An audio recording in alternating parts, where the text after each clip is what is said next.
സംസ്ഥാന സർക്കാരിനെ സംബന്ധിച്ചിടത്തോളം കേരളത്തിന്റെ ആയുർവേദ മേഖല ആഗോളതലത്തിൽ തന്നെ പ്രശസ്തമാണ്. അപ്പോൾ ഈ കാലഘട്ടത്തിൽ സർക്കാർ ഏറ്റെടുത്തിട്ടുള്ള ഒരു ഉത്തരവാദിത്വം, ഒരു ലക്ഷ്യം ആയുർവേദ മേഖലയിൽ, ആയുഷ് മേഖലയിൽ കേരളത്തിലെ ചികിത്സാ സൌകര്യങ്ങൾ പരമാവധി ശക്തിപ്പെടുത്തുക, രോഗി സൌഹൃദവും ജനസൌഹൃദവുമാക്കുക എന്നുള്ളതാണ്. അതോടൊപ്പം തന്നെ കേരളത്തിന് പുറത്തുള്ളവരും ഇന്ത്യക്ക് പുറത്തുള്ളവരും കേരളത്തിൽ വന്ന് ചികിത്സിച്ചു പോകുന്ന നിലയിലേക്ക് കാര്യങ്ങൾ മാറണം എന്നുള്ളതാണ്.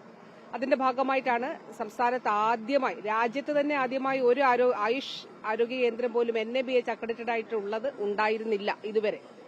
ഒരു മാസം മുൻപ് കേരളം, അപ്പൊ ഇത് പരിശോധിച്ചപ്പോഴാണ് ഇതിന്റെ ഒരു മാനദണ്ഡം പോലും കേന്ദ്രത്തിലില്ല. അപ്പോൾ ഇതിന് കേരളം ഒരു മാനദണ്ഡം തയ്യാറാക്കി, അതിനൊരു ബുക്ക്ലെറ്റ് തയ്യാറാക്കി. കേരളത്തിലെ ഏതാണ്ട് 150ഓളം സ്ഥാപനങ്ങൾ ഇതുപോലെയുള്ള നമ്മുടെ ആരോഗ്യ കേന്ദ്രങ്ങൾ NABH അക്രഡിറ്റഡായി. വളരെ സന്തോഷമുള്ള ഒരു കാര്യമാണ്. തകഴി പഞ്ചായത്തിന്റെ പരിധിയിലുള്ള ഈ ആരോഗ്യ കേന്ദ്രം നിങ്ങൾക്ക് ഓരോരുത്തർക്കും അറിയാം, പ്രളയകാലത്ത് വലിയ രീതിയിൽ പ്രതിസന്ധി നേരിട്ട, തകർന്നുപോയ ഒരു ആരോഗ്യ കെട്ടിടമാണ്. അവിടെയാണ് ഫണ്ട് വിനിയോഗിച്ചുകൊണ്ട് മനോഹരമായിട്ടുള്ളൊരു സംവിധാനം നമുക്ക് രൂപീകരിക്കാനായിട്ട് സാധിച്ചത്. ഈ മേഖലയിലെ ജനങ്ങളെ സംബന്ധിച്ചിടത്തോളം ആയുർവേദ ചികിത്സയുമായി ബന്ധപ്പെട്ട മികച്ച സൌകര്യങ്ങൾ ഒരുക്കാൻ കഴിഞ്ഞതിൽ വളരെ സന്തോഷമുണ്ട്. അതോടൊപ്പം തന്നെ ഇതിനുവേണ്ടി പ്രവർത്തിച്ച വകുപ്പിലെ എല്ലാവരെയും പ്രത്യേകം അഭിനന്ദിക്കുന്നു. അതുപോലെ ബഹുമാനപ്പെട്ട MLA-യുടെ നേതൃത്വത്തിൽ അതിന് നൽകിയിട്ടുള്ള എല്ലാവിധമായിട്ടുള്ള പ്രവർത്തനങ്ങളും വളരെ വളരെ ശ്ലാഘനീയമായിട്ടുള്ളതാണ്. പഞ്ചായത്തിന്റെയും ഒക്കെ തദ്ദേശ സ്ഥാപനങ്ങളുടെ നേതൃത്വത്തിൽ നടത്തിയ പ്രവർത്തനങ്ങളും വളരെ വളരെ എടുത്തു പറയത്തുണ്ട്.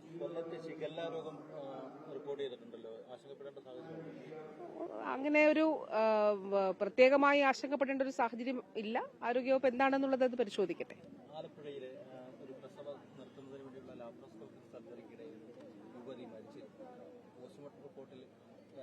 സങ്കീർണതകളാണ്, ശസ്ത്രക്രിയയിലെ സങ്കീർണതകളും ഹൃദയസ്തംഭനവുമാണ് മരണകാരണമെന്നത് ബന്ധുക്കൾ ദീർഘനാളായി പരാതി ഉന്നയിക്കുന്നത്. അതിൽ കാര്യക്ഷമമായ അന്വേഷണം നടക്കുന്നില്ല എന്ന പരാതി. അതില് ഈ പരാതി ലഭിക്കുന്നതിന് മുൻപ് തന്നെ മാധ്യമങ്ങളിൽ ഇങ്ങനെ ഒരു വാർത്ത വന്നപ്പോൾ തന്നെ അന്വേഷണം നടത്തുന്നതിന് DHSന് നിർദ്ദേശം നൽകിയിരുന്നു. അപ്പോൾ DHSന്റെ ആ റിപ്പോർട്ടിന്റെ അടിസ്ഥാനത്തിൽ കൂടുതൽ സമഗ്രമായിട്ടുള്ള അന്വേഷണം ആവശ്യമെങ്കിൽ അത് നടത്തണം എന്നത്. അതായത് ആ അന്വേഷണം തന്നെ DHSലെ ഉദ്യോഗസ്ഥരല്ല, DMEയിലെ മെഡിക്കൽ എഡ്യൂക്കേഷനിലെ വിദഗ്ധരായിട്ടുള്ള ആളുകളെയൊക്കെ ഉൾപ്പെടുത്തിയാണ് ആ അന്വേഷണം നടന്നിട്ടുള്ളത്. അപ്പോൾ അതിന്റെ ഭാഗമായിട്ടുള്ള പോസ്റ്റ്മോർട്ടം റിപ്പോർട്ട് കൂടി അവർ പരിശോധിച്ചതിന് ശേഷമുള്ള ഫൈനൽ റിപ്പോർട്ടായിരിക്കും വകുപ്പിന് നൽകുക. അത് കൃത്യമായി തന്നെ അത് പരിശോധിക്കും. വളരെ സങ്കടമുള്ള ഒരു കാര്യമാണല്ലോ, കാരണം പ്രസവം നിർത്തുന്നതിന് വേണ്ടിയിട്ട് പോവുകയും അവിടെ മരണമടയുകയും ചെയ്യുക എന്നുള്ളത് നമുക്ക് വളരെ വളരെ വളരെ ഷോക്കിംഗ് ആയിട്ടുള്ള, വളരെ വിഷമകരമായിട്ടുള്ളൊരു കാര്യമാണ്. അപ്പോൾ എന്താണെന്നുള്ളത് കൃത്യമായി തന്നെ ഇത് പരിശോധിക്കും. അതുകൊണ്ടാണ് പരാതി ലഭ്യമാകുന്നതിന് മുൻപ് തന്നെ ഇതിന് അന്വേഷിക്കാൻ ചുമതലപ്പെടുത്തിയിരുന്നു. അതും മറ്റുള്ള ഡിപ്പാർട്ട്മെന്റുകളിലെ ഡയറക്ടറേറ്റിലെ ആളുകളെ ഉൾപ്പെടുത്തി തന്നെ അന്വേഷിക്കണം എന്നുള്ളത് പറഞ്ഞിരുന്നു. ഫണ്ട് ലഭിക്കാനുള്ള സ്വകാര്യ ആശുപത്രികൾ കോടതിയെ സമീപിക്കാൻ എങ്ങനെയാണ് പ്രശ്നം പരിഹരിക്കുന്നത്? ഇതിലൊരു കാര്യം നിങ്ങൾ ഓരോരുത്തരും മനസ്സിലാക്കേണ്ടത്, രാജ്യത്ത് ഏറ്റവും കൂടുതൽ സൗജന്യ ചികിത്സ നൽകുന്ന സംസ്ഥാനം കേരളമാണ്. നമ്മൾ പറയുന്നതല്ല, കേന്ദ്രം നമ്മുടെ അംഗീകരിച്ച് ഈ വർഷവും അതിന്റെ പുരസ്കാരം നമുക്കാണ് ലഭിച്ചത്. 1600-ലധികം കോടി രൂപയാണ് കേരളം സൗജന്യ ചികിത്സയ്ക്ക് വേണ്ടി ചെലവഴിക്കുന്നത്. കേന്ദ്രം അതിൽ നൽകുന്ന തുക ഏതാണ്ട് 138 കോടി രൂപ മാത്രമാണ്. അതായത് ഒരു 8% താഴെ മാത്രം. ബാക്കി 1600-ലധികം കോടി രൂപ സംസ്ഥാന സർക്കാർ ചെലവഴിക്കുകയാണ്. അതേ സാഹചര്യത്തിൽ തന്നെയാണ് നമ്മൾ കാണേണ്ടത്. 1 രൂപ പോലും ഈ സാമ്പത്തിക വർഷം കേന്ദ്രത്തിന്റേതായിട്ടുള്ള വിഹിതം, അർഹമായിട്ടുള്ളതാണ്, ഔദാര്യമല്ല, അർഹമായിട്ടുള്ള വിഹിതങ്ങൾ സംസ്ഥാനത്തിന് ലഭിക്കാത്ത സാഹചര്യം. അത് നാഷണൽ ഹെൽത്ത് മിഷൻ ഉൾപ്പെടെയുള്ള കാര്യങ്ങളിൽ നമുക്ക് ഓരോ സ്കീമിലും 60-40 എന്നുള്ള നിലയിലാണ്. 60 കേന്ദ്ര സർക്കാരും 40 സംസ്ഥാന സർക്കാർ. പണ്ട് 90-10 ആയിരുന്നു. അതാണ് 60-40 ആക്കിയത്. ആ 60-40-ൽ ആ 60% നൽകാതെ, ഇപ്പൊ ഉദാഹരണം പറഞ്ഞാൽ NHMന്റെ ജീവനക്കാർക്ക് നൽകുന്ന ശമ്പളം കേന്ദ്രവിഹിതം ലഭ്യമായിട്ടില്ല. ഈ വർഷം 1 രൂപ പോലും ലഭ്യമായിട്ടില്ല. അതുകൊണ്ട് സംസ്ഥാന സർക്കാർ ധനവകുപ്പ് 40% അനുവദിച്ച്, മുൻകൂറായി അനുവദിച്ചുകൊണ്ട് ആ തുകയിൽ നിന്ന് ശമ്പളം നൽകുന്ന സാഹചര്യമാണ്. അതുപോലെ മറ്റു പല, ഇപ്പൊ പെരിറ്റോണിയൽ ഡയാലിസിസ് നമ്മൾ ആരംഭിക്കുമ്പോൾ കഴിഞ്ഞ വർഷമാണ് നമ്മുടെ എല്ലാ ജില്ലകളിലും സംസ്ഥാനത്ത് ഇത് ആരംഭിക്കുകയും എല്ലാ ജില്ലകളിലും ഇതാക്കുകയും ചെയ്തത്. ഈ സാമ്പത്തിക വർഷം തുടങ്ങുമ്പോൾ 340 രോഗികളെ രജിസ്റ്റർ ചെയ്തിട്ടുള്ളൂ പെരിറ്റോണിയൽ ഡയാലിസിസിന്. പക്ഷേ ഈ പെരിറ്റോണിയൽ ഡയാലിസിസിന്റെ ഒരു വിജയം കണ്ടുകൊണ്ട് ഇപ്പോൾ ഞാൻ സംസാരിക്കുമ്പോൾ 660-ലധികം രോഗികളാണ്. ആദ്യം ഈ സാമ്പത്തിക വർഷം സാമ്പത്തിക പ്ലാനിങ്ങിന്റെ ഭാഗമായി 7 കോടി രൂപയാണ് അതിന് അനുവദിച്ചത്. പക്ഷെ നമുക്ക് ആവശ്യമായി ഇത്രയും രോഗികൾ കൂടിയപ്പോൾ ആവശ്യമായി വന്നത് അടുത്തൊരു 7 കോടി രൂപയും കൂടി 14 കോടി രൂപ ആവശ്യമായി വന്നു. പക്ഷെ കേന്ദ്രത്തിന്റെ ഒരു സ്കീമിന്റെ ഭാഗമായിട്ട് നമുക്കിത് ചെയ്യുന്നതാണ്. പക്ഷെ ഒരു രൂപ പോലും തന്നിട്ടില്ല. ഇപ്പൊ വീണ്ടും 4.5 കോടി രൂപ സംസ്ഥാന സർക്കാർ അനുവദിച്ചിരിക്കുകയാണ്.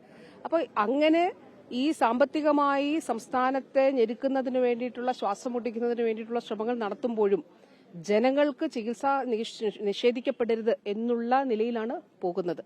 ഇപ്പോ സർക്കാർ ആശുപത്രികൾക്കാണ് കൂടുതൽ ഫണ്ട് കൊടുക്കാനുള്ളത്. സ്വകാര്യ ആശുപത്രികൾക്ക് ഏതാണ്ട് 200 ചില്ലുവാനം കോടി ആണ് കൊടുക്കാനുള്ളത്.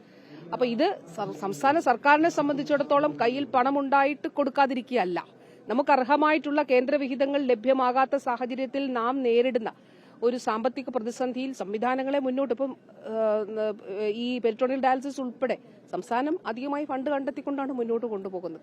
അപ്പൊ അങ്ങനെ ഒരു സാമ്പത്തിക മാനേജ്മെന്റ് സംസ്ഥാന സർക്കാരിന് ആരോഗ്യവകുപ്പിന് ആവശ്യമായ ഒരു സാഹചര്യമാണ് ഉള്ളത്. അതിൽ കൃത്യമായി ഇത് മുന്നോട്ട് കൊണ്ടുപോകണം. ഇതൊരു കേസിന്റെയോ അങ്ങനെയുള്ളൊരു സാഹചര്യത്തിലേക്ക് പോകേണ്ട ഒരു കാര്യമല്ല. കാരണം സംസ്ഥാന സർക്കാർ വളരെ കൃത്യമായി തന്നെയാണ് ഇത് ചിട്ടയായി തന്നെ ഈ സംവിധാനങ്ങൾ മുന്നോട്ട് കൊണ്ടുപോകുന്നത്. പക്ഷേ നമ്മെ അട്ടിമറിക്കാൻ വേണ്ടിയിട്ടുള്ളൊരു ശ്രമം നിർഭാഗ്യവശാൽ ഒരു ഫെഡറൽ സംവിധാനത്തിൽ കേന്ദ്രത്തിൽ നിന്ന് ഉണ്ടാകുന്നു എന്നുള്ളത് വളരെ വളരെ വളരെ ഒരിക്കലും അംഗീകരിക്കാൻ കഴിയാത്ത അപലപനീയമായിട്ടുള്ളൊരു കാര്യമാണ്. കേന്ദ്രവുമായിട്ടോ ഒരുപാട് തവണ ഇല്ല, ചർച്ച എന്നുള്ള നിലയിൽ അത് SHA ആണല്ലോ, സ്റ്റേറ്റ് ഹെൽത്ത് ഏജൻസി, അവരുമായിട്ട് ഇക്കാര്യങ്ങൾ ചർച്ച ചെയ്യുന്നുണ്ട്. ഇപ്പൊ 100 കോടി രൂപ നമുക്ക് ലഭിച്ചപ്പോൾ 50 കോടി രൂപ നൽകിയത് സ്വകാര്യ മേഖലയ്ക്കാണ്. അതായത് 800 കോടി രൂപ സർക്കാർ ആശുപത്രികൾക്കും ഒക്കെ ആ രീതിയിൽ കൂടുതൽ തുക സർക്കാർ ആശുപത്രികൾക്ക് നൽകാനുള്ളപ്പോൾ കുറച്ച് തുക സ്വകാര്യ ആശുപത്രികളെ സംബന്ധിച്ചിടത്തോളം തീർച്ചയായിട്ടും അവരുടെ ഈ ചികിത്സ സംബന്ധിച്ച കാര്യങ്ങളിൽ ചിലവാക്കിയ തുക ലഭിക്കുക എന്നുള്ളത് അവരുടെ ന്യായമായിട്ടുള്ള ആവശ്യമാണ്. പക്ഷെ ഇതാണ് സാഹചര്യം.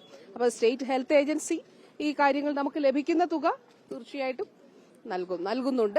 അതിലൊരു കൃത്യമായ മാനദണ്ഡം അനുസരിച്ച് തന്നെ ഒരു ഫസ്റ്റ് കം ഫസ്റ്റ് സെർവ് എന്നുള്ള അടിസ്ഥാനത്തിൽ ആദ്യം ബില്ല് സമർപ്പിക്കുന്നവർക്ക് ആദ്യം നൽകുക എന്നുള്ള നിലയിലേക്ക് അത് നൽകുന്നുണ്ട്. അത് സ്റ്റേറ്റ് ഹെൽത്ത് ഏജൻസി അക്കാര്യങ്ങൾ മോണിറ്റർ ചെയ്യുന്നുണ്ട്.